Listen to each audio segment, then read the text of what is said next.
నిజంగా చెప్పాలంటే హైదరాబాద్లో ఇవాళ చూస్తే మీరు హై అండ్ కార్స్ అవును. లగ్జరీ లైఫ్ స్టైల్ వచ్చిందంటే రియల్ ఎస్టేట్ అనేది మేజర్. బికాస్ హైదరాబాద్లో ఉన్నదే real estate, pharma, health care, లేదంటే ఐటీ. కానీ మీ విషయంలో ఒకటి గమనించాలి సార్. చెప్పండి. కేసీఆర్‌ను బ్రహ్మాండంగా పొగిడారు గానీ, అవును. రేవంత్ రెడ్డి మీద ఈగ వాలనివ్వట్లా మీరు. మీరు గ్లోబల్ రిసిషన్ అనేసరికి నాకు గుండె ఆగిపోయింది.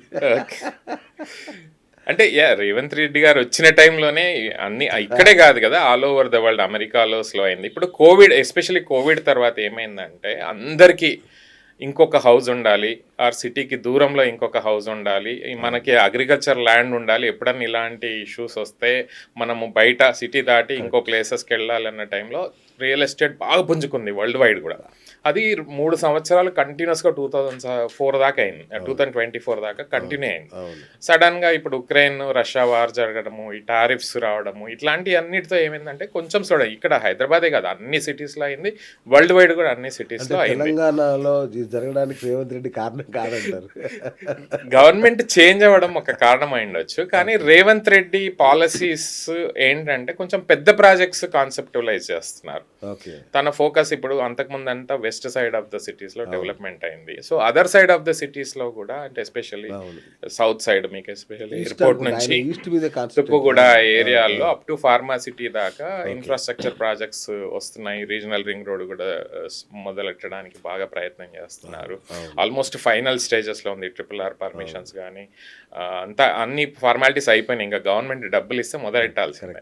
సో ఈ ప్రయత్నాలన్నీ జరుగుతున్నాయి. ఫ్యూచర్ సిటీ కూడా ప్రయత్నం జరుగుతుంది, మూసీ రిజర్వేషన్ జరుగుతుంది. కొన్ని పెద్ద ప్రాజెక్ట్స్ కాన్సెప్టులైజ్ చేయడం వల్ల కొంచెము రియల్ ఎస్టేట్ రంగం మీద దాని ఎఫెక్ట్ పడింది, కానీ లాంగ్ టర్మ్లో డెఫినెట్గా ఇది బాగుంటుంది. మీరు ఎప్పుడైతే 2005-06లో ఎయిర్పోర్టు, ORR ఎట్లా వచ్చిందో ఇప్పుడు RRR, ఈ ఫ్యూచర్ సిటీ ఇవన్నీ రావడం వల్ల హైదరాబాద్కి ఓవరాల్గా రియల్ ఎస్టేట్ పుంజుకుంటుందని నేను అనుకుంటున్నాను.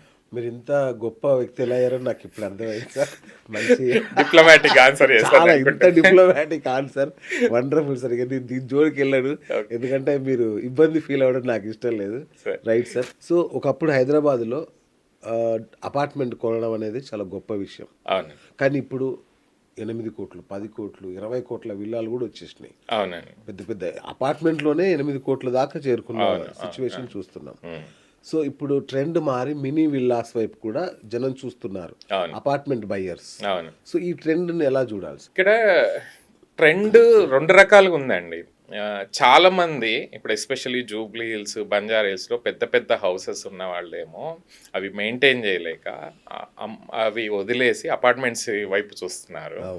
At the same time middle class నుంచి అప్పర్ మిడిల్ క్లాస్కి వచ్చిన వాళ్ళు కానీ ఒక రకంగా ఇప్పుడు ఎకనామికల్ గ్రో అవ్వడం వల్ల కొందరు చాలా చిన్న హౌసెస్లో, చిన్న అపార్ట్మెంట్స్లో ఉన్నవాళ్ళు వాళ్ళు ఎకనామికల్గా గ్రో అవ్వడం వల్ల, వాళ్ళ పిల్లలు అమెరికాకి వెళ్ళడం వల్ల, లేదు వాళ్ళ ఇంట్లో మల్టిపుల్ ఎంప్లాయ్మెంట్స్ ఉండడం వల్ల ఇప్పుడు ఎకనామికల్గా గ్రో అయిన వాళ్ళు they are looking at better housing facilities. దానిలో కొందరు అపార్ట్మెంట్ సైడ్ వెళ్తున్నారు, కొందరు విల్లా సైడ్ వెళ్తున్నారు. సో విల్లాస్ కూడా మీరు చూస్తే 2003, 4, 5 ఆ టైంలో కోకాపేటలో అంతా మీకు చాలా తక్కువ వచ్చేది. 75 lakhs, 1 crore విల్లాస్ దొరికేవి ఈ area west side of the సిటీలో. అవి కొన్న వాళ్ళు ఏమైంది, ఈ రోజు 20 crores, 25 crores, 30 crores విల్లాస్ కూడా వచ్చినాయి గండిపేటలో. ఎస్పెషల్లీ 2007లో గుర్తుంటే మీకు మగధా విలేజ్ అని ఉండేది, ₹1 కోటి ఉండేది, ఇప్పుడు 15 కోట్లు అయింది. లిజెండ్ చైమ్స్ అని ఉంది, అక్కడ 1 crore అమ్మారు, అది కూడా ఇప్పుడు 14-15 crores వెళ్ళింది. తర్వాత కాసా గ్రాండ్ అని ఒకటి స్టార్ట్ చేస్తారు విల్లాస్, అది 3-4 crores అమ్మారు, ఈరోజు 30 crores రీసేల్ అవుతున్నాయి. ఈవెన్ మోకిలాలో కూడా కొంచెం ముందుకు వెళ్తే మోకిలాలో కూడా 1 crore ఒక 2014-15లో 1 crore ఉన్న విల్లాస్ అని ఇప్పుడు 6-7 crores అయినాయి. సో ఆబ్వియస్గా జనాలకి ఆ ప్రైస్ అప్రిషియేషన్ రావడం ఒకటి, ప్లస్ అలాగే ట్రాన్స్పోర్టేషన్ ఫెసిలిటీస్ పెరిగినాయి. ఇంతకుముందు మనం బైక్లో తిరిగే వాళ్ళం, బైకులు పోయి అందరికీ కార్లు వచ్చేసినాయి, కార్లు పోయి ఇప్పుడు ఈవీ కార్లు వచ్చేసినాయి. సో కాస్ట్ ఆఫ్ ట్రాన్స్పోర్టేషన్ కూడా బాగా తగ్గింది, అండ్ ట్రాన్స్పోర్టేషన్ అఫోర్డబిలిటీ కూడా పెరిగింది. సో ఇప్పుడు యుఎస్లో కూడా మన వాళ్ళు చాలామంది వర్క్ ప్లేస్కి దూరంగా మంచి మంచి హౌసెస్ కొనుక్కున్నారు. అట్లా ఇండియాలో కూడా కొంచెం దూరమైనా పర్లేదు. ఇంతకుముందు ఏంటంటే మన ఆఫీస్కి దగ్గరలో ఉండాలి, మన బిజినెస్కు ఎంత దగ్గరలో ఉండాలి, హాస్పిటల్స్ అన్నిటికీ దగ్గరలో ఉండాలని సిటీ మధ్యలో ఉండేవాళ్ళు. ఎప్పుడైతే ట్రాన్స్పోర్టేషన్ ఫెసిలిటీ ఎకనామికల్గా గ్రో అయ్యారో, ఒకప్పుడు పెట్రోల్ కూడా పోయించుకోవడానికి ఆలోచించేవాళ్ళం లాంగ్ డిస్టెన్స్కి వెళ్ళడానికి. అలాంటి సిచ్యువేషన్ నుంచి మనం ఇవాళ యూనో 30 కిలోమీటర్స్ 40 కిలోమీటర్స్ డ్రైవ్ చేసి మన ఇంటికి వెళ్ళే పొజిషన్లో మనం ఉన్నాం, అంటే in terms of affordability or in terms of transportation. So ఆబ్వియస్గా ఏమవుతుంది, డిస్టెన్స్ డజంట్ మ్యాటర్ ఎనీమోర్.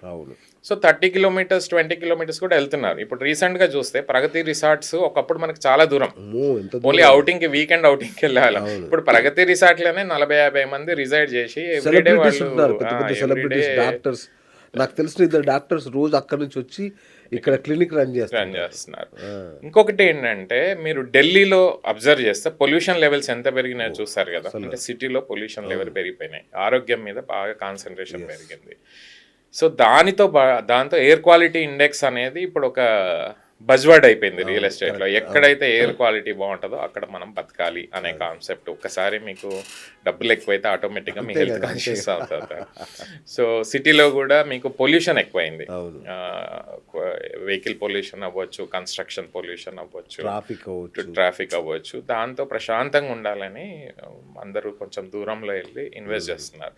మన హైదరాబాద్ అదృష్టం ఏంటంటే, ఒక సైడ్ ఆఫ్ ద సిటీలో మొత్తం 111 ఉంది because of bio conservation zone. ఇక్కడ బ్యూటిఫుల్ ప్లేసెస్ ఉన్నాయి, గ్రీనరీ ఉంది.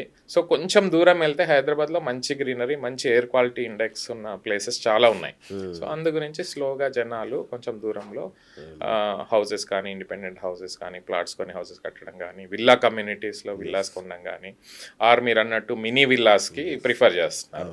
ఒకటేమో అఫోర్డబిలిటీ, ఇంకొకటేమో మనకి మంచి ఆక్సిజన్, మంచి గాలి, మంచి ఎయిర్ క్వాలిటీ ఉన్న ప్లేస్లో ఉండాలనే ఉద్దేశంతో people are going outside of this city buzz నుంచి వెళ్ళి అక్కడ ఇన్వెస్ట్ చేస్తున్నారు, ఉండడానికి కూడా ట్రై చేస్తున్నారు. ఇంకోటి మీరు ఆబ్వియస్గా చూస్తే ఇప్పుడు అమెజాన్లు, ఈ క్విక్ కామర్స్ రావడం వల్ల ఇప్పుడు ఎక్కడున్నా పెద్ద డిఫరెన్స్ లేదు. ఈవెన్ ఇప్పుడు టైర్ 2 సిటీస్లో they are enjoying quality life compare to మీరు హైదరాబాద్లో ఉండడం కన్నా.